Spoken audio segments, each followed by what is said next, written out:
네, 할렐루야. 한 주의 중간입니다. 중간은 참 힘들죠. 그래서 여러분들 우리가 수요 저녁 기도회를 이렇게 드리는 것은 그 중간에 우리가 남은 또 한 주도 그동안 3일 동안 이렇게 지쳐왔던 그런 우리의 마음을 주님의 보혈로 씻어내고 죄의 짐, 무거운 짐들을 다 십자가에 온전히 내려놓고, 물론 매일매일 말씀으로 하나님 만나시는 줄로 믿습니다. 그렇지만 또 이렇게 함께 공동체에 모여서 예배 드릴 때 우리가 누구인지 다시 한번 되새기고 다시 세상에 나가서 우리의 삶의 자리에서 살아가는 그러한 의미가 있습니다.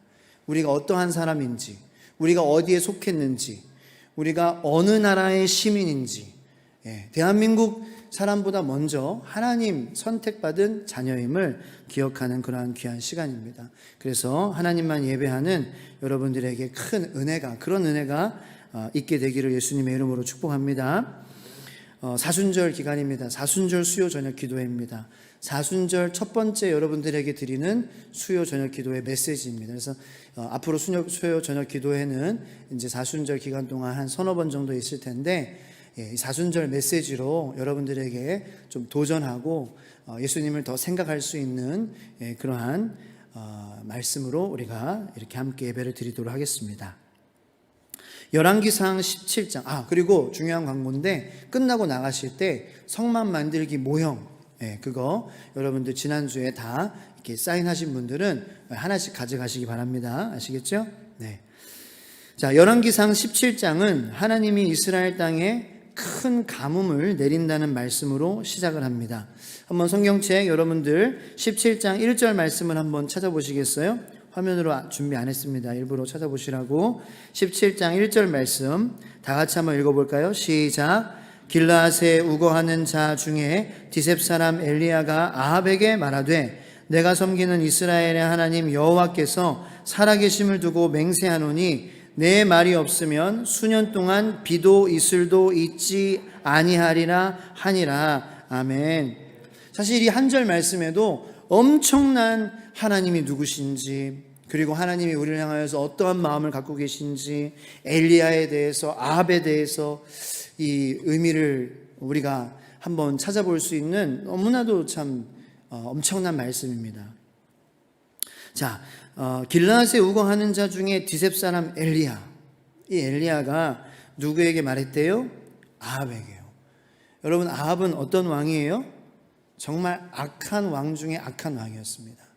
악한 왕 중에서도 가장 악한 왕이 아합이었습니다. 그 아합에게 엘리야 선지자가 말하는 거예요. 아합은 왕이에요. 엘리야는 선지자입니다. 무슨 말을 해요? 내가 섬기는 이스라엘의 하나님 여호와께서 살아계심을 두고 맹세하노니, 하나님 살아계세요? 죽으셨어요? 살아계시다라는 거예요. 여러분, 하나님 살아계셔요? 죽으셨어요? 정말 믿으십니까? 근데 오늘 왜 그러셨어요? 저 왜 그랬어요? 하나님 살아계신데 정신 못 차리고 사는 거예요. 우리가 하나님 살아계신 걸 잊고 살아요. 그게 우리들이에요. 저와 여러분들이에요. 하나님 살아계신데 왜 그렇게 얘기했을까요? 왜 그렇게 생각할까요? 이게 사실 우리가 염두에 두고, 그래서 예수님께 매일 나가야 되죠. 주님의 은혜로 씻겨야죠. 주님의 보혈로 씻겨야죠. 하나님이 살아계신 줄 모르고 정신없이 살아가는 그러한 영적인 우매함, 육적으로 살게 만드는 그러한 마귀 사탄의 공격, 안목의 그러한 정욕과 육신의 정욕을 따라서 살게 만드는 그러한 것들을 우리가 날마다 정말 깨어서 말씀과 예수님의 십자가로 우리가 늘 가까이 나아가서 그런 이 육적인 정신에서 깨어나야 되는 거예요. 하나님 살아계시다. 정신 똑바로 차리자. 똑바로 사람들을 보자. 사랑으로, 섬기는 마음으로, 사람을 의지하지 말자. 사람은 우리를 도울 수 없다. 물론 하나님 사람 통해서 도우실 수도 있지만, 궁극적으로 하나님이 그렇게 인에이블 하셔야지, 하나님이 그렇게 작용하셔야지, 하나님이 허락하셔야지 그런 일이 벌어집니다. 하나님이 결국엔 도우시는 거예요. 사람은 섬기는 대상입니다. 사람은 사랑해야 될 대상입니다. 사람은 전도해야 될 대상입니다. 사람은 예수님의 십자가가 필요한 그렇지 않은 사람이 없는 것입니다. 사람을 의지하는 그러한 마음으로부터 하나님이 살아계시는 그 믿음이 다시 회복될 때 사람을 보는 관점이 달라지는 거예요.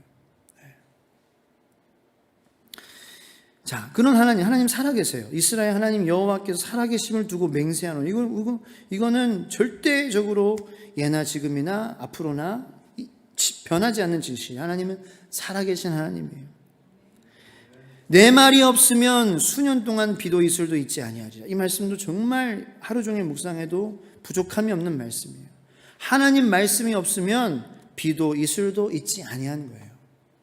여러분, 우리가 지금 이 시간에 어떻게 숨 쉬어요? 심장 뛰어요? 피 흘러요? 뇌 작동해요?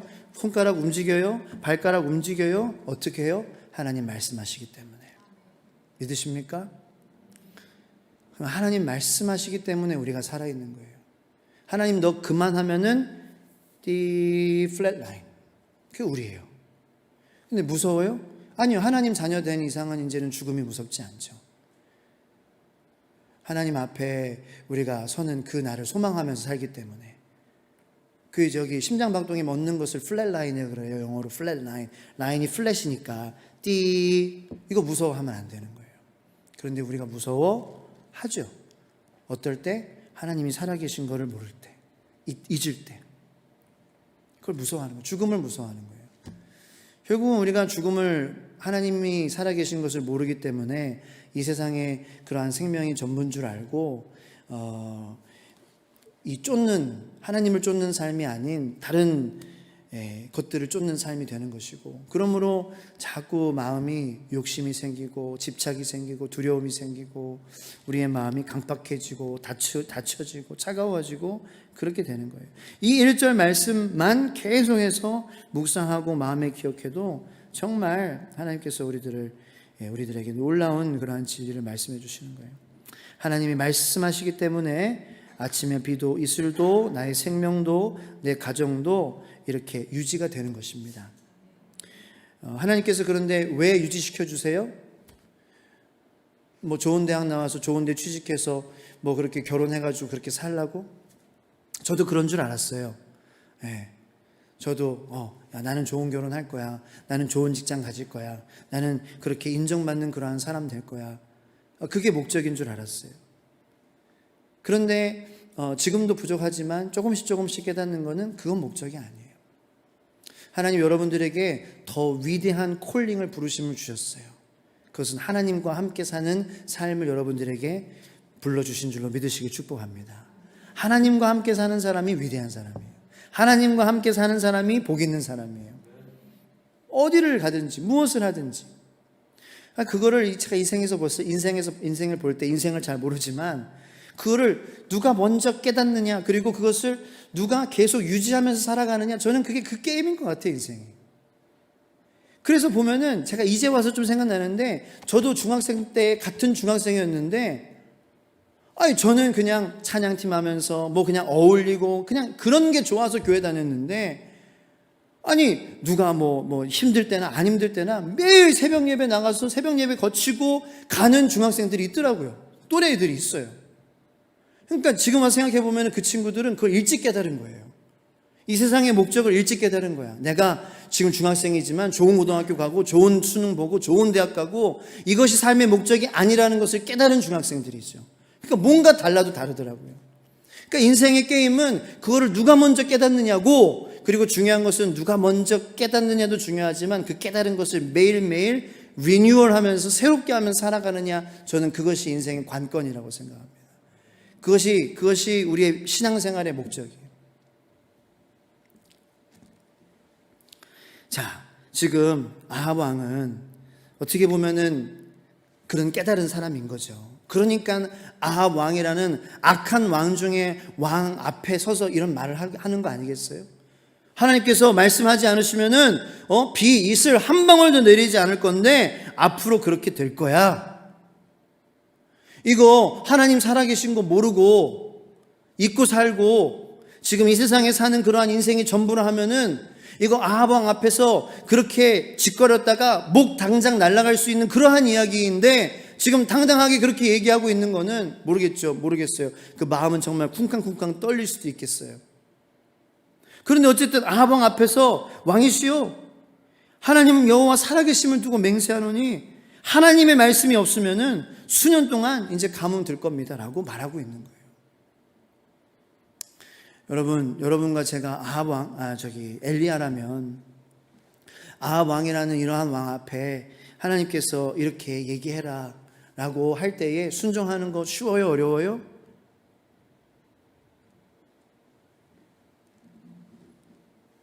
어렵겠죠, 그죠? 아합 왕이 왕인데 지금 자신의 나라에 큰 가뭄이 들어서 농작물 구경 하나도 못할 것이라는 저주를 듣는다면 화가 날 거예요. 그런데 우리가 여기서 또 한 번 생각해야 될 것은 하나님이 아합 왕을 싫어하셔서 이렇게 말씀하셨을까요? 네, 피곤하시죠? 네, 생각이 없으세요? 생각을 하시면서 들으시길 축복합니다. 하나님이 아합 왕 저주하세요? 그렇다면 우리는 다 저주받을 사람들입니다. 우리도 아합 왕처럼 그렇게 살 때가 많지 않았습니까? 하나님은 아합 왕을 사랑하시죠. 믿으십니까? 이게 분명해야 돼요. 하나님 아합 왕을 사랑하세요. 하나님 엘리야를 사랑하세요. 하나님 엘리야를 더 많이 사랑하실까요? 아합 왕을 더 많이 사랑하실까요? 잘 생각하고 대답하세요. 동등하게 사랑하세요. 똑같이 사랑하세요. 물론 하나님도 인격적인 존재셔서 그렇죠. 저는 그렇게 생각해요. 손가락 깨부너서 더 아픈 손가락이 있는 것처럼 그런 차원이 아니라 하나님 다 기록하고 계시는 거예요. 기념책이라는 게 있거든요. 성경에 있는 거예요. 그래서 하나님 앞에 섰을 때에 더 큰 상 받는 사람은 분명히 있어요. 그런데 하나님 예수 그리스도는 아합 왕을 위해서도 죽으셨고요. 엘리야를 위해서도 죽으셨음을 믿으시길 축복합니다. 그런데 아합 왕은 그걸 저주라고 생각하는 거예요. 그래서 굉장히 열받아서 엘리야를 죽이려고 찾으려는 명령을 내립니다. 그게 열왕기상 17장 이야기예요. 그래서 엘리야가 하나님께서 말씀하셔서 도망을 가게 됩니다. 엘리야는 그릿 시냇가라는 곳으로 하나님께서 인도하십니다. 그리고 하나님께서 예배하신 까마귀를 통해서 엘리야에게 먹을 것을 가져다 주십니다. 근데 가뭄이 시작됐죠, 그죠? 그래서 시냇가의 물이 말라서 다 말라버려요. 그래서 이제 더 이상 거기에 있을 수가 없기 때문에 엘리야를 사람에게 보내십니다. 사르밧이라는 곳으로 가서 한 과부를 찾아가면 그녀가 엘리야를 먹여줄 거다. 그런데 사실 그 방법은 까마귀보다도 더 못한 방법입니다. 왜냐하면 일단 사르밧이라는 지역은 이방인들의 지역이에요. 유대인의 목회자인 엘리야가 이방인 지역으로 간다는 것은 못마땅한 거고 거기에 가난한 과부에게 가라고 하는 거예요. 너무나 부담스러운 일이죠. 그런데 엘리야는 순종의 사람이었습니다. 가보니까 이 엘리야에게 줄 사정도 안 되는 과부의 상황은 굉장히 안 좋은 상황이었어요. 그래서 엘리야가 과부에게 말하는 게 오늘 본문 말씀입니다. 다시 한번 13절 14절을 같이 읽어보도록 하겠습니다. 시작. 엘리야가 그에게 이르되 두려워하지 말고 가서 내 말대로 하려니와 먼저 그것으로 나를 위하여 작은 떡 한 개를 만들어 내게로 가져오고 그 후에 너와 내 아들을 위하여 만들라. 이스라엘의 하나님 여호와의 말씀이 나 여호와가 비를 지면에 내리는 날까지 그 통의 가루가 떨어지지 아니하고 그 병의 기름이 없어지지 아니하리라 하셨느니라. 아멘. 엘리야가 하나님에게 받은 말씀 중에 아합 왕에게 가서 가뭄이 있을 거다라고 전하라는 그 명령, 그리고 이 과부에게, 사르밧에서 사는 이 과부에게 가서 이렇게 얘기하라는 그 두 명령들 가운데에 어떤 것이 더 힘들었을까요? 저는 엘리야가 아니라서 잘 모르겠지만 뭐 당연히 아합 왕의 앞에서 하는 명령이 더 힘들었을 겁니다. 이 생각해 보니까 그렇지가 않은 것 같아요. 대이스라엘 하나님의 백성, 하나님의 민족, 택함받은 민족의 목회자인 엘리야가 이방 지역에 가서, 그것도 부자도 아니고, 그리고 이 여인에 대한 백그라운드도 모르잖아요. 하나님을 경외하는 그러한 사람인지 모르는 그러한 가운데서 하나님은 그냥 가서 전하라는 거예요. 이게 쉬웠을까? 아니, 저는 그 첫 번째 아합 왕에게 가서 말하라는 그 명령만큼 어려웠으면 어려웠지 그것보다 쉬웠으리라고는 생각하지 않아요. 오히려 더 그것보다 어려웠기 때문에 엘리야에게 점점 요구하시는 하나님의 그 순종은 점점 더 강도가 세워지고 있는 것 같습니다.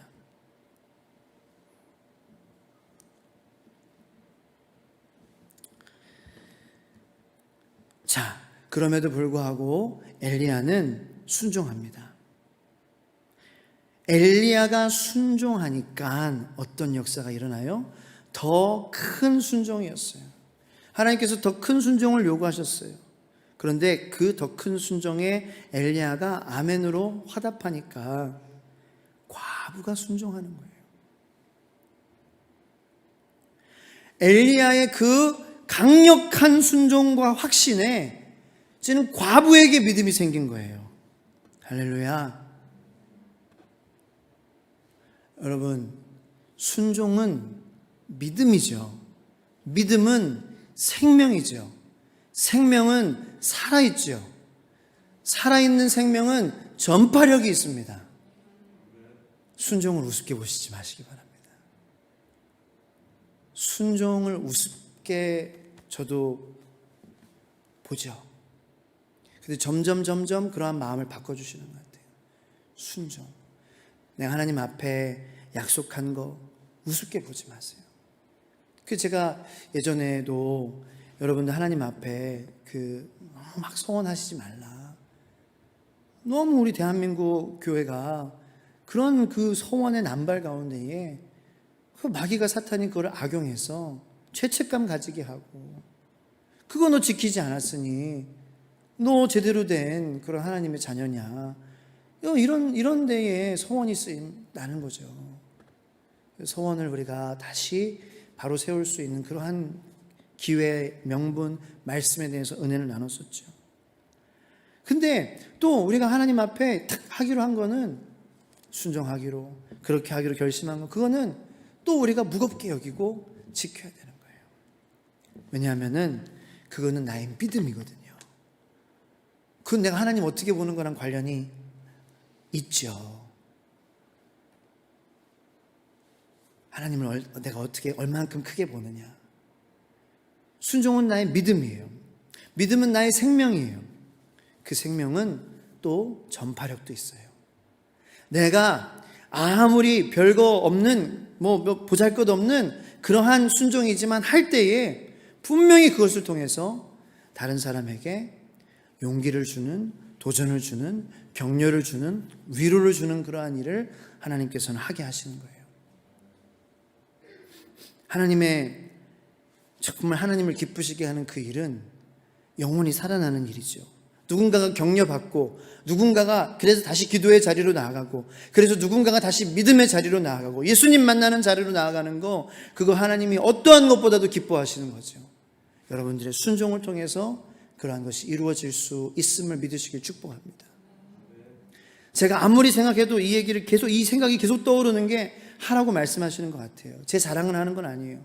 그런데 제가 개망나니처럼 전도사일 때도 담배 핀 적도 있었고 하지만, 한 가지 하나님께서 기뻐 보셨을 거, 그거는 그냥 하나님하고 약속은 시리어스하게 여긴 거였어요. 물론 전도사였어서 그랬을 수도 있지만, 전달차가 폐차되는 사고가 났습니다. 그래서 여기 유리 박혀가지고요, 붕대 감고, 미국에서요 911 불러가지고 그렇게 해가지고 전날 저녁에 이 붕대 감았어요. 무슨 양파처럼 감았어요. 그래도 머리도 막 이상하게 막 이렇게 튀어나오고. 옛날 2002년도 꼭 그 수비수 김태형처럼, 기억나세요? 이렇게 감아가지고 머리가 꼭지처럼 나왔었잖아요. 그런 모습이었어요. 그게 토요일 저녁이었는데, 담임 목사님이 쉬라는 거예요. 찬양 인도할 큰 교회였어요. 이민교회. 큰 찬양할 사람 많아요. 근데 제가 대예배 찬양 인도자였거든요. 근데 쉬라는데 제가 예, 알겠습니다. 근데 다시 전화해서 목사님, 아닙니다. 제가 꼭 나가야 되겠습니다. 그래서 그렇게 붕대하고 찬양 인도한 그게 갑자기 아까부터 계속 떠오르는 거예요. 그래서 그때 정말 막 담임 목사님 뒤에서 나쁜 짓 많이 하고 그랬지만 그래도 나름대로 예수님 잘 믿어보려고 잘 전해보려고 했던 그러한 마음 가운데에 그냥 그 3년 4년간의 사역 가운데 잘한 거 하나 꼽으라면은 그날 나간 것 같아. 그 외에는 다 잘 못했어요. 근데 그 3, 4년 동안 그거 하나 하나님이 보시고 쌤 쳐주시는 것 같은 마음인 거예요. 인간적인 마음일 수도 있지만 제가 그런 면에서는 좀 사이코적이에요. 하나님하고 약속하는 거, 찬양하는 거, 예배하는 거 이런 것에는 조금 오기가 발동하는 것 같아요. 목이 쉬어도 찬양하는 거예요, 저는. 근데 신기하게요, 목 쉬어도 찬양하면은 찬양한 뒤에 그 쉰목이 돌아옵니다. 소리가 안 나거든요. 고음이 안 되는데 하지 마 여보, 듣기가 싫어. 일단은 하지 마. 목이 아픈 건 둘째치고 듣기 싫어. 아니야, 난 하나님이 듣기 좋으시면 할 거야. 그런 거예요. 그러면은 신기하게도 목이 괜찮아지는 거예요. 역으로. 그 작은 순종이죠. 뭐 그런 거 가지고 얘기해. 그게 무슨 간증이야? 저한테는 정말 하나님이 살아계시는 것을 누구보다도 느끼는 그러한 간증이에요. 여러분, 작은 순종, 작은 결단, 그것을 우습게 보지 않는 저 여러분들이 되기를 축복합니다. 여러분, 암담한 상황에서도 그러므로 순종하시기를 바랍니다. 기근을 만나셨습니까? 순종하시기 바랍니다. 순종하는 것을 멈추지 마시기 바랍니다. 하나님은 당신을 사랑하시고 하나님은 살아계십니다. 백석대학교 아시죠?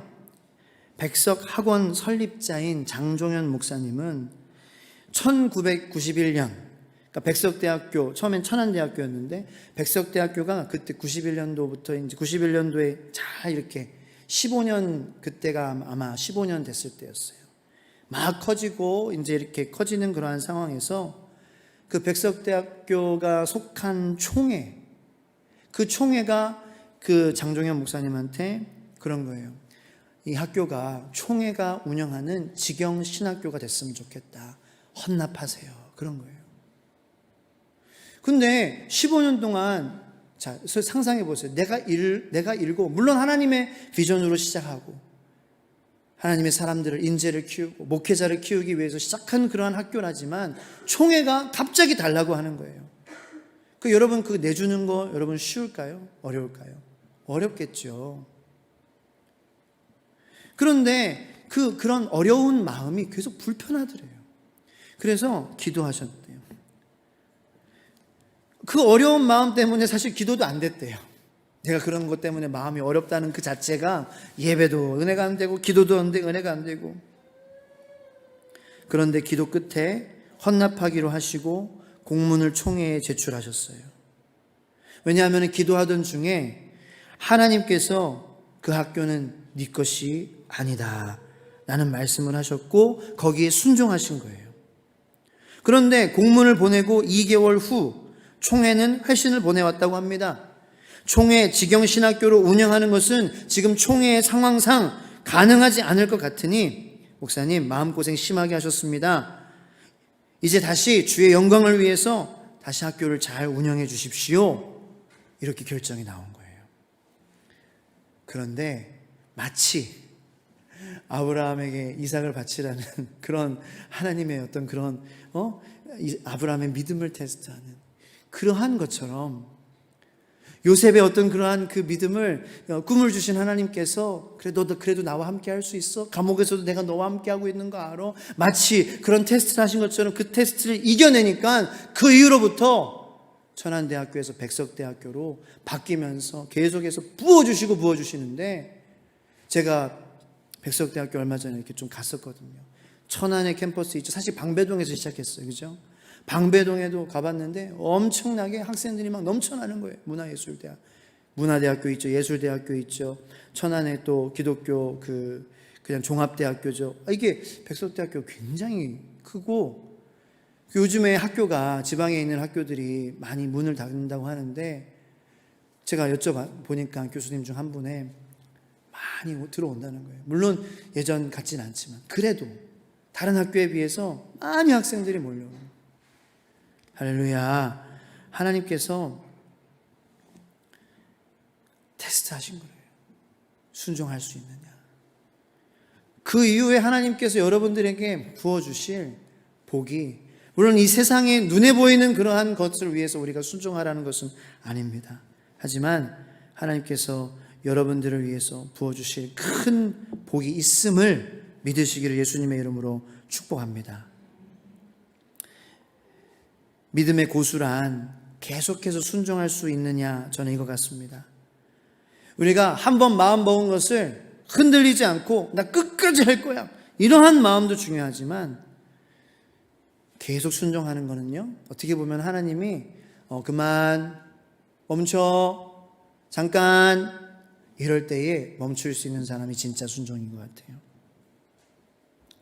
왜냐하면 우리가 시작은 막 하고 달려가지만 하나님께서 멈추라고 할 때에 이 사람이 달리다가 멈추는 게 쉽지 않거든요. 내가 뭔가 이렇게 막 열심을 해서 뭔가 하다가 하나님이 너 그만, 멈춰, 올 스톱 할 때 멈추는 게 쉽지 않다고요. 쉽지 않다면 우리는 생각해 봐야 돼요. 나의 지금 이 열심과 순종은 누구를 위한 것이었는가? 체육의 감독이, 선수들 감독이, 야, 너 선발로 나가! 그 말씀에 순종하는 것도 중요하죠. 그런데 그 선발 선수에게, 야, 너 이제 선발 못하니까 후보로 있어. 벤치에 앉아 있어. 제가 생각했을 때 하나님께 정말 순종하는 그러한 계속 순종은 하나님께서 벤치에 앉아 있으라고 할 때에도 앉아 있을 수 있는가라는 거예요. 기쁘게, 감사하게. 저는 그것을 생각해 보는 저와 여러분들이 됐으면 좋겠습니다. 쉬운 게 아니에요, 이게. 단거리 선수에게, 야, 너 이제 너 장거리 뛰어, 뭐 이런 거거든요. 근육조차 달라요. 쓰는 근육이 다르다고요. 단거리 선수는 다른 근육이에요. 그런데 하나님께서 말씀하시면 장거리 뛰는 신용이라도 할 수 있느냐? 못하죠. 단거리 선수가 어떻게 장거리 뛰어요? 그런데 하나님이 말씀하시면, 내가 단거리 선수 같은 사람이지만 너 이제 장거리 뛰어. 그러면 장거리라도 뛰는 신용할 수 있느냐? 그게 믿음의 사람이에요. 장거리 잘 그래서 뛰는 게 아니라, 네, 이제 준비하겠습니다. 하나님 말씀하시는 대로 준비하겠습니다. 그것이 엘리야의 순종이었습니다. 그리고 그 순종은 과부에게 하나님을 향한 믿음과 순종을 낳게 하는 데에 쓰임 받게 되었습니다. 저와 여러분들에게 그러한 순종이 있게 되기를 예수님의 이름으로 축복합니다. 달려가다가도 너 잠깐 하면은, 네 주님 말씀하세요. 너 이제 그만 뛰어. 주님 저 아직 뛸 수 있는데요. 저 아직 갈 수 있는데요. 알아. 근데 그만해. 다른 사람 내가 뛰게 할게. 우리가 묵상하는 사울, 다윗 그거 아니에요. 사울에게 너 이제 그만 뛰어. 근데 안 된다는 거예요. 나는 뛰어야 된다는 거예요. 누구를 위한 순종이 되는 거예요. 그러니까 사울은 자꾸 힘들어지잖아요. 다윗을 묵상하면서 오늘 말씀도 그렇지만 다윗은 그것을 잘했던 사람 같아요. 가다가도 멈춰 하면은 멈췄고, 사울을 죽일 수 있는 그러한 기회였지만 하나님께서 야, 너 멈춰. 절호의 찬스였지만 너 멈춰. 그러면 다 칼을 놨어요.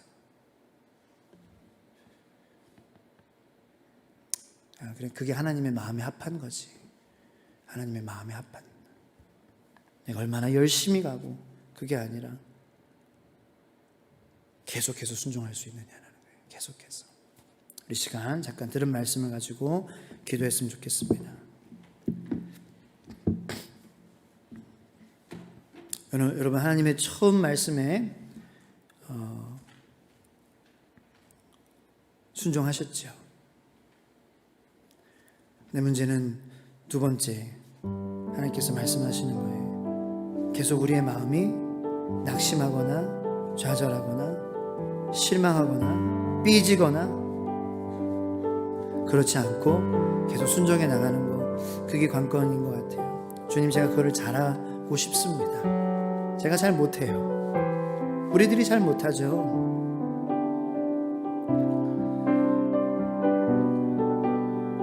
황 목사, 너 이제 내려와. 너 이제 선발 못해. 너 이제 후보야. 벤치에 앉아있어. 거기에 우리가 씩씩거리진 않는지, 나 아직 뛸 수 있는데, 나 아직 괜찮은데, 우리의 순종을 누구를 향한 순종이었는지, 무엇을 위한 순종이었는지 점검할 때가 아닌가 생각합니다. 사순절, 예수님을 우리가 생각하면서 예수님은 계속 순종하셨죠. 거기에는 사람의 영광도 없고 인정도 없고 죽음만이 있었습니다. 희생만이 있었습니다. 그런데 계속 순종하셨죠. 그 예수님을 우리가 묵상하며,